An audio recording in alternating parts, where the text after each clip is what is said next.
général du syndicat national des mines, des constructions civiles et de l'énergie, quant à lui, pense qu'il faut aller à un combat de développement.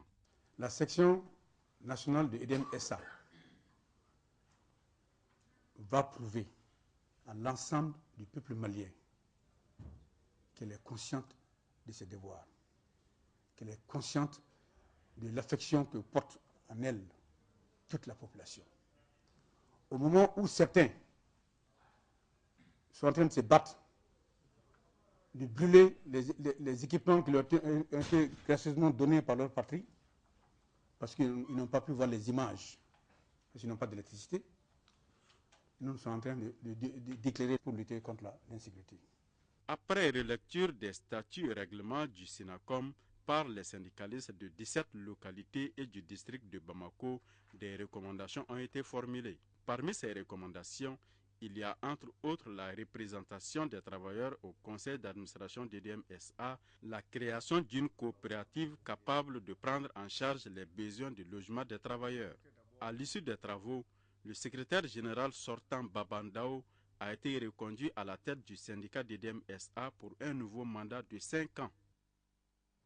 Plus de 15 milliards 529 millions de francs CFA, c'est le budget 2012 de l'Agence nationale d'investissement des collectivités territoriales. Ce budget a été adopté par les administrateurs à la faveur de la 15e session du conseil d'administration de l'ANICT. Cette année, l'accent est mis sur la poursuite des actions entamées. Il s'agit de la construction des infrastructures sociales de base, et cela dans le souci de favoriser l'accès des populations aux services sociaux de base. La cérémonie était présidée par le ministre de l'administration territoriale et des collectivités locales, qui est le président du conseil d'administration de l'ANICT. Le reportage de Mohamed Diarra.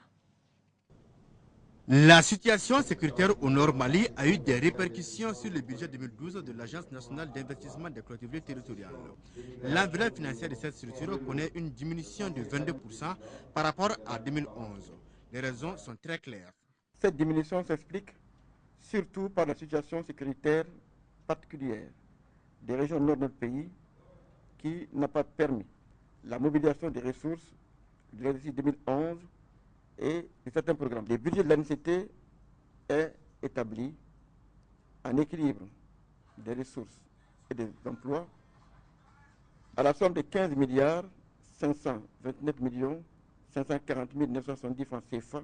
Sur les 15 milliards de francs CFA, plus de 201 millions de francs CFA seront affectés à titre exceptionnel aux collectivités territoriales.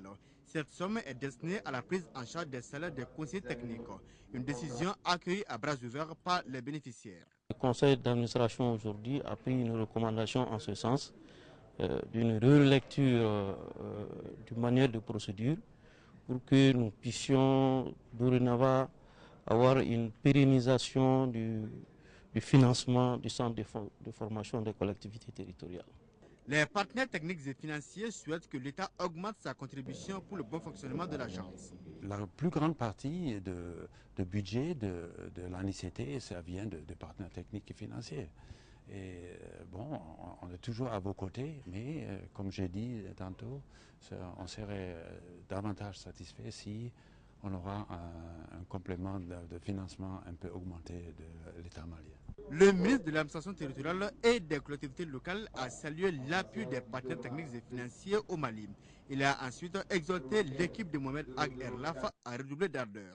C'est également le lieu d'adresser mes vives et chaleureuses félicitations à la direction générale de l'ANICT ainsi que de l'ensemble des travailleurs de cette agence pour la qualité des documents qui ont été soumis au Conseil. En 2012, les efforts doivent être centrés sur la poursuite des grands chantiers comme la construction des infrastructures sociales de base. Une politique qui vise à favoriser l'accès de la majorité de la population aux services sociaux de base. D'un montant de plus de 15 milliards de francs CFA sur 5 ans, le projet de développement et de valorisation de la production laitière du Mali, Pro-de-lait, ne reçoit que la contribution du budget spécial d'investissement d'un montant de 800 000 francs CFA par an. Le projet constitue un réel espoir pour les populations rurales et pastorales. La présente session va permettre aux administrateurs d'examiner et d'échanger sur des documents pouvant permettre à ce projet de promouvoir toute la filière par l'augmentation de la production et de la productivité productivité des animaux en lait et produits. Adama Tangara. Le disponible laitier du Mali est estimé à plus de 600 millions de litres par an.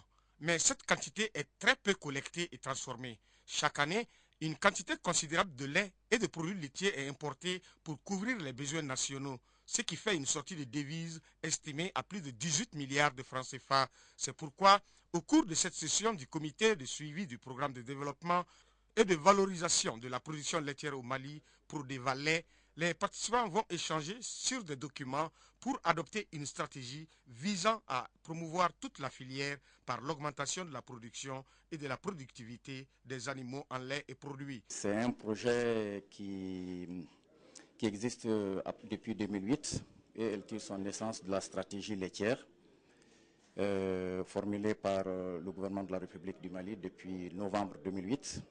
Une stratégie qui a été adoptée par le gouvernement avec pour objectif d'atteindre l'autosuffisance en lait du Mali, diminuer les importations et lutter contre la pauvreté. D'un montant global de plus de 15 milliards de francs CFA sur 5 ans, ce projet constitue un réel espoir pour les populations rurales et pastorales. C'est pourquoi, soucieux de promouvoir le développement du sous-secteur, source de création d'emplois et de réduction de la pauvreté, le gouvernement de la République du Mali entend faire de ce projet un des outils majeurs pour l'atteinte des objectifs du programme de développement économique et social de son Excellence, Monsieur le Président de la République. À l'issue de la session, les participants vont formuler des suggestions pertinentes permettant d'orienter davantage les initiatives de Pour des Valais et d'assurer l'exécution efficiente du programme des activités 2012. Comité de pilotage de l'agence d'exécution du projet régional de l'amélioration de la qualité des cuirs et peaux. Les travaux se sont déroulés au ministère de l'élevage et de la pêche. Il s'agissait d'insuffler une nouvelle dynamique à la dite structure et d'envisager de nouvelles stratégies pour l'information des professionnels de la filière cuir et peaux. Nando Dambele nous donne plus de détails. Initié en 2007, le projet régional de l'amélioration de la qualité des cuirs et peaux couvre le Burkina Faso, le Mali, le Niger et le Sénégal. Ce 5e comité de pilotage est placé sous le signe du renforcement des capacités des professionnels de la filière cuir et peaux. Nous envisageons de continuer l'encadrement que nous faisons au niveau des infrastructures de production des cuirs et peaux et apporter un appui conseil aussi aux professionnels qui interviennent dans la filière en matière de leur organisation et la collecte aussi des informations statistiques pour un peu donner un coup de pouce à la commercialisation. L'objectif primordial du projet est d'améliorer la qualité et la réputation des cuirs et peaux dans les 4 pays concernés. Pour ce faire, il faut former les professionnels intervenants dans la filière, améliorer les infrastructures de production et la commercialisation des cuirs et peaux. Cette performance est l'œuvre d'une implication effective et efficiente des professionnels de la filière dans la réalisation des activités programmées. Que leurs représentants ici en soient remerciés. 2 documents sont soumis à l'appréciation des administrateurs. Il s'agit notamment du rapport d'activité 2011 et le projet de programme d'exécution technique et financière 2012 du projet. En 5e région, l'officerie Mopti a produit lors de la campagne écoulée 54,973 tonnes de riz, soit 36% des prévisions. L'information a été donnée lors des travaux de la 22e session du conseil d'administration de la structure qui ambitionne de faire mieux lors de la prochaine campagne. Déjà, la structure entend s'impliquer dans la culture de contre-saison pour faire face au déficit céréalier. Mopti Aminata Touré. Cette 22e session du conseil d'administration de l'officerie Mopti se tient dans un contexte très difficile selon les administrateurs.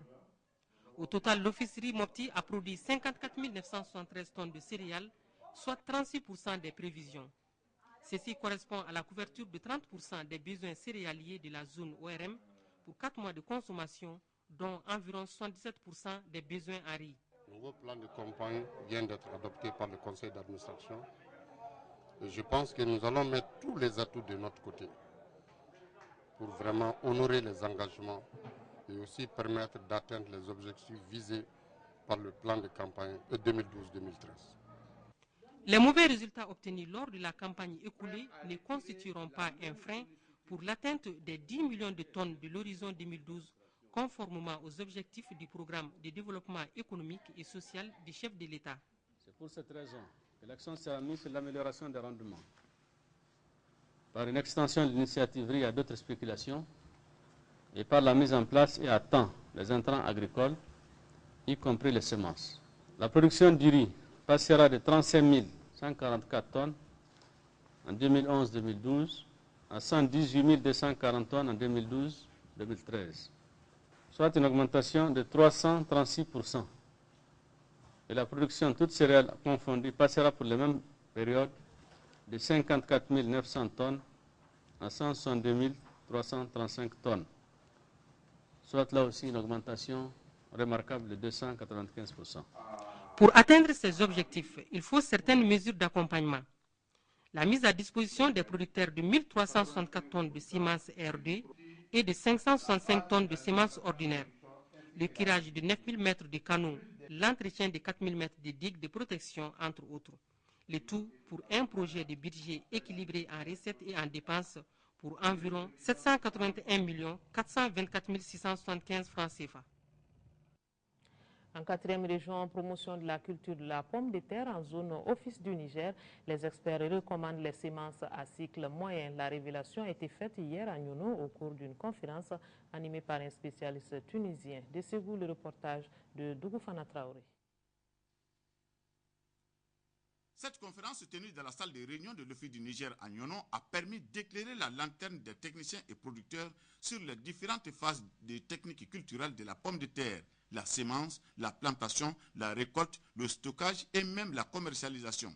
D'entre deux jeux, le conférencier a salué les résultats enregistrés par l'Office du Niger pour sa première année de culture de pommes de terre. Cependant, a dit le docteur Mohamed Fahem, quelques insuffisances sont à corriger si l'Office du Niger veut aller de l'avant dans cette culture. Il s'agit de choisir les variétés qui ont un cycle moyen.